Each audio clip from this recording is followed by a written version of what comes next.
Today, let's talk about why webcams kind of suck, why that is, why there's not much of a better option, and what you can do about it to improve your video production. Before we get to webcams, I need to let you know that this video is brought to you by Squarespace. From websites and online stores to marketing tools and analytics, Squarespace is the all-in-one platform to build a beautiful online presence and run your business. Let's chat about webcams. This is the Logitech Brio 4K webcam, 4K in quotes here. It is Logitech's highest-end consumer webcam offering.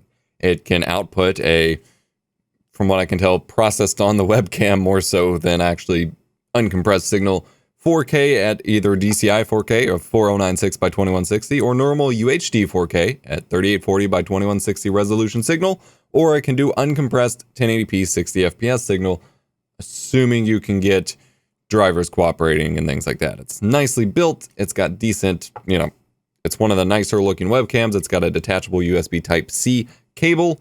They now ship it with a really sturdy, awesome monitor mount. When I first got mine, it came with this really crappy rubber one, but they sent me a new mount for it. It is Logitech's best consumer offering, but it still produces pretty meh results.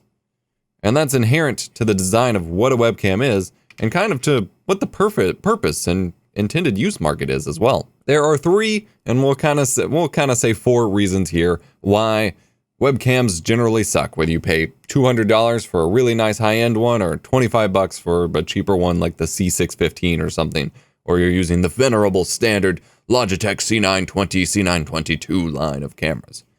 That is that they have a really tiny sensor size, they have really cheap lenses, optics in front of them. Their focus range is basically from here to infinity, and they're pretty much always at infinity focus, and due to having the tiny sensor, they don't have any real depth of field. Most of them process the signals on board, requiring them to have an onboard, basically mini computer processor chip here to process the signal and send it back to your computer. And there's just a really small market for them, despite the fact that here on YouTube, you'd think everyone in the world wanted a very expensive webcam. Let's tackle the physical aspects first. The Logitech Brio here, as you can see, although it's very black, you can see here, is a very small webcam. It is super tiny, especially when you compare it to a real camera. I've got the Blackmagic Pocket Cinema Camera 4K here, which is already a very small cinema camera. Put the Brio in front of it, it's real tiny. It's real tiny. This, by the way, is on loan. The camera itself is on loan from Blackmagic, and the lenses and cage and things like that are on loan from lensprotogo.com and lensrentals.com. Super shout out to them for the hookups. I've been having a blast reviewing this thing. But you can see the difference there. The sensor size here in the Blackmagic camera, I can actually pull the lens off here and you can see it. That is the sensor. That is a micro four thirds sensor. It's already pretty cropped in compared to a standard full-frame 35mm equivalent sensor. It has a roughly 2 times crop.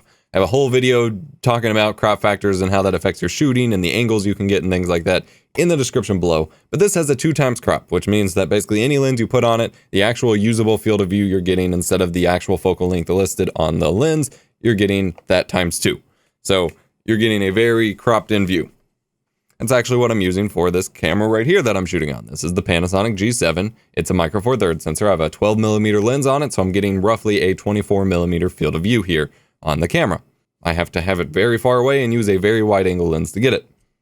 So when you take something with this tiny little sensor on it, and I actually just looked up what sensor size it is, and I already forgot because there's some people who have started taking them apart. I actually don't know the exact sensor size on the Logitech Brio right now. However, the Logitech C920, which is a very common, appreciated webcam, is 4.8 millimeters by 3.6 millimeters, or a 6mm diagonal sensor. This is roughly referred to as the 1/3 inch sensor, so it has a crop factor of about 7.2 times. So instead of 2 times, 7.2 times.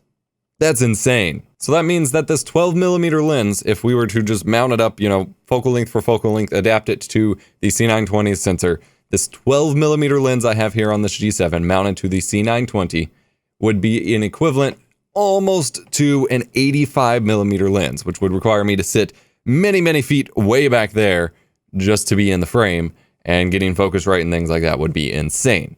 So then you can imagine to get an actual usable focal length out of these webcams, they have to use absurdly wide angle lenses. Obviously, these aren't manual interchangeable lenses, but the optics that they do include on here have to be set to be very, very wide angle. We're talking extremely fisheye here just to get a usable frame out of such a small sensor for something that's meant to be, right on top of your face here, mounted as a webcam. There's a lot of limitations just inherent to that design. The wider you go with your lens and the wider you go with your apertures and things like that, because getting any sort of depth of field out of this just not an option.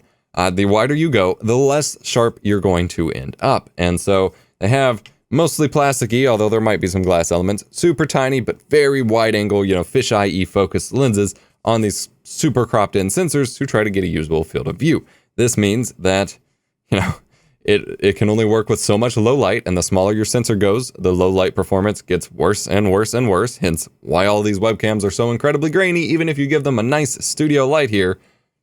And it also means that optically, you're very limited as to what can happen. And if we're talking about optics, your actual focusing range with these webcams are usually from literally right on top of it. Like you can take a little pin or something and get it right on top of the camera. You can get that pretty much completely in focus, light providing, and go all the way out to about 2 feet in my experience. It may be a little more than that depending on your camera. 2 feet seems to be the absolute maximum before that's considered infinity focus. And then literally everything from that point, that plane of focus back is in focus, which is why you can't get any shallow depth of field or anything like that with webcams, because everything is in focus. Well, in focus. Everything is as sharp as the lens can reproduce.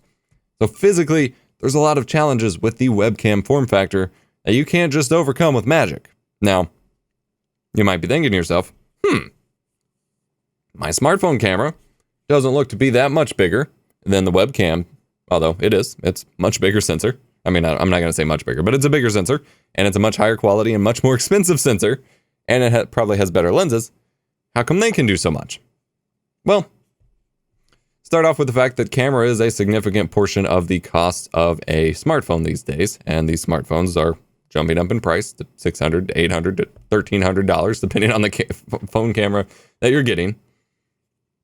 But there's another issue with regards to how the images are processed, because when you buy a quote-unquote real camera here, you're not just buying the sensor. You're buying an entire computational computer in here with some ASICs and things like that run an operating system that take the analog signal from the sensor, apply some analog gain, then they digitize that, which requires computational power, and then they process it and debayer it and things like that into a usable video file.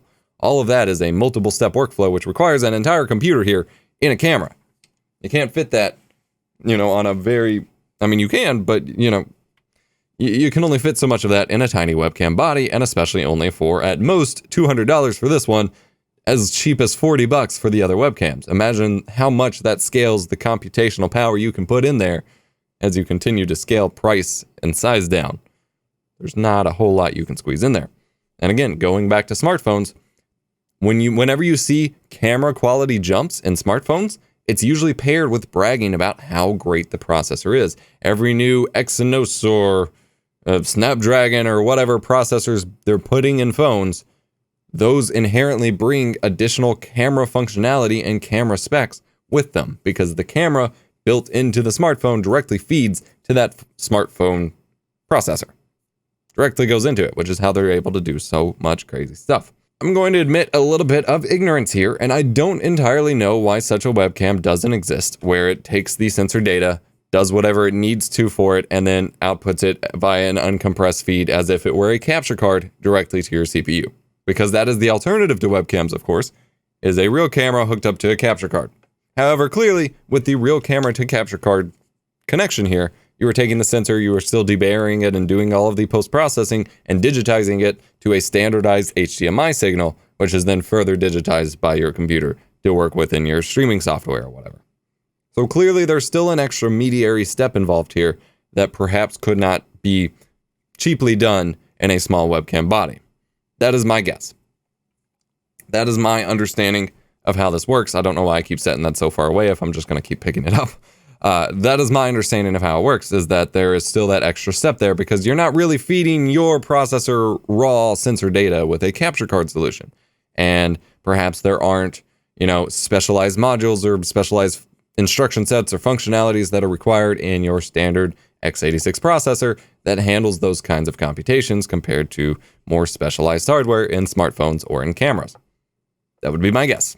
Because there are still cameras that do output fairly, uncompressed feeds. For example, I don't have it here. It's back there in my PC building live stream setup. But the Logitech C910, which was the standard before the C920 came out, it does 1080p, 30 FPS, just like the C920. It's a little bit more cropped in, doesn't have as wide of a field of view, and the sensor's a little bit weird, but it provides uncompressed RGB 444, as far as I can tell. I haven't done super deep analyses of it. Video signal over USB 2.0, which has you question how it's doing that, but over USB to be encoded by your computer, which is what you want. This is why with Logitech's webcam software, when you use the C910, you would record it, and then it would take however long you recorded, or longer if you had a really slow computer, to compress that footage, because it was taking literally the raw uncompressed data and dumping it to disk and then compressing it to a more usable WMV format, I think, at the time. Whereas most webcams these days, they don't provide uncompressed feeds anymore. Usually it's MJPEG. And actually that's one of the big reasons why I don't recommend the C920 for Windows 10 users, because the C920 on Windows 7 supported H.264, which meant that it had an onboard H.264 processor, which encoded the footage for you and then sent it to disk. Now for live streaming and things like that, you don't actually want that. You want uncompressed stuff. But for random vloggers and people just recording it directly to their computer, that was great. You got to use Logitech's webcam software and it recorded instantly because it was already compressed and just dumping it to disk, and that's what you wanted. But then some sort of Windows 10 update actually blocked webcams from having access to that encoder anymore. And for the C920 specifically, ever since then, it has been left only with MJPEG, which is still compressed on the camera. It's a pretty meh format to work with. And both that and the H.264, of course, still require your CPU to do extra decode work before it re-encodes the signal in OBS or XSplit or Streamlabs OBS or anything like that. So all of this highlights a couple ways that webcams could actually be improved if they had a more modular option that was more consumer friendly for these kinds of prosumer content creator markets. If you had one that didn't have these weird plasticky lens mounts and instead had a screw-on C mount or something for you to use manual lenses, it would only be manual focus. You would lose all autofocus capabilities of these cameras, which is questionable at best, especially since the infinity focus distance that I was referring to. You could get better optics, better light reproduction with higher aperture lenses, and more customizable field of view ranges, and not a set focused range out of these cameras. And if they made them to where they provided, especially over USB 3.1 Gen 2, if we got some USB-C Type-C Gen 2 webcams, this is Gen 1 or 3.0, you could get some uncompressed RGB footage or uncompressed YUY2 footage even straight to your processor to get as high quality of an option as possible. However, the second part comes in with that onboard processor. Unlike a real camera, I'm not going to pick it up again, unlike a real camera where you can go into the camera's operating system, change the shutter speed, change the aperture of your lens, change ISO, which is real despite what all this hubbub about Tony Northrup's video refers to. There is some real analog gain on the sensor data before it's digitized happening here. You have access to all of that in a real camera. You have access to none of that in a webcam. What you have access to is post-processing applied to the signal. So you have brightness, contrast, gain, exposure. You have backlight compensation. You have all of these things which are post-processing the signal after it's already been sent to your computer. Some of it does interact with the webcam, but you're not changing the actual camera-based functionality of the webcam. And I've released this whole video, dear webcam companies, begging for this kind of functionality. And while Logitech did actually end up releasing Logitech G Hub, Logitech camera settings at one point, although that kind of released beforehand, and then new Logi Capture app, which I'm going to cover soon because they've updated it a bit, which give you more persistent past reboots of control over your settings of your webcams. They don't give you control over the ISO, over the shutter speed, over the aperture, or over any of that. You don't actually see whether your camera has a low frame rate or if you're just getting a choppy feed because the processor can't keep up. You still have post-processing.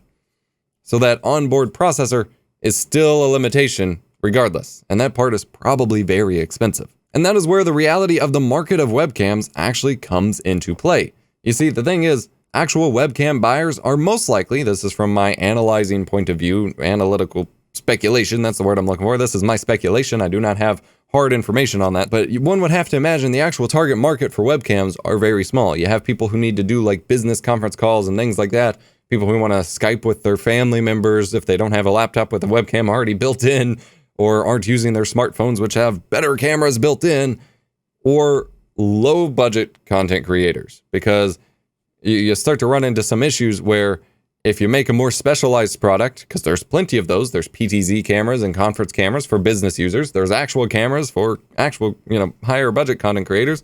So you start to run into an issue where if you make it more expensive, people aren't going to buy it. People aren't going to buy it. This is $200, and people, even though it's still one of the best webcams you can buy, people are already, people complained to all hell about how expensive this was. Because once you start approaching $250, $300, you can get a cam link or another capture card and a real camera of some sort. Even if it's a camcorder, it'll be a little bit more noisy, but it'll have every other attribute be manual control and a much bigger sensor that's shining onto you. You can start getting real cameras instead of a webcam. So the value per dollar starts to run out, and I don't believe the webcam companies actually see a whole lot of reason to make this hardware for it to be super niche and very few people really want to buy it. That being said, I do believe there is still a market for it, because there are still plenty of people, just like the target market for USB microphones, that want to be able to just plug something in, have it work, and have it be pricier and thus a little bit higher quality than what they were paying for, or, than the more cheap consumer options. I think there's a smaller market there. Now, whether that's a big enough market to actually justify products coming to light, clearly companies don't seem to think so far. But I would like to think that eventually we might see something like that. And we have seen that from a sort of indie company called Sub2R. They are making basically the content creator's dream webcam, and they have actually just started shipping them. I've been tracking progress of this camera for literally 3 years, since February 2016. They finally have production units available. However, it is an $800 webcam. Now, this webcam can do everything. It has a bigger sensor, I believe. I believe it's a 1-inch sensor. It has a screw mount, C-mount lens adapter system. It has SDI, it's fully modular, so you can hook it up to SDI. You can hook it up to 10 gig Ethernet to stream with it. It has IP connectivity, USB 3.0, HDMI out. It has everything. They have built-in software or customizable software for controlling every aspect of the camera stuff I probably don't have any idea about because it's made by engineers. Stuff for green screening and doing all these weird chroma key effects and multicam effects, the most overkill dream webcam you can make. But it's $1,000 price tag, and for a lot of people who are into production gear, makes more sense to buy a $800 or $900 real camera and pair that with a cam link. In fact, I've been trying to get a hold of, for about $500, a used Sony A7S body. If you have one and it works and the HDMI port isn't broken, hit me up. I've been trying to get a hold of a couple of them, actually. I'll have to default to A7S II at this point if not. But, a lot of people would rather buy real cameras, and that's totally fair. However, there is a market for this webcam. There has been a demand for this webcam even after the price has been announced, and it's for the people who want to be able to plug and play, not manage power cables, not manage or dummy batteries and HDMI cables, just USB and maybe wall power, and not have to deal with a whole lot.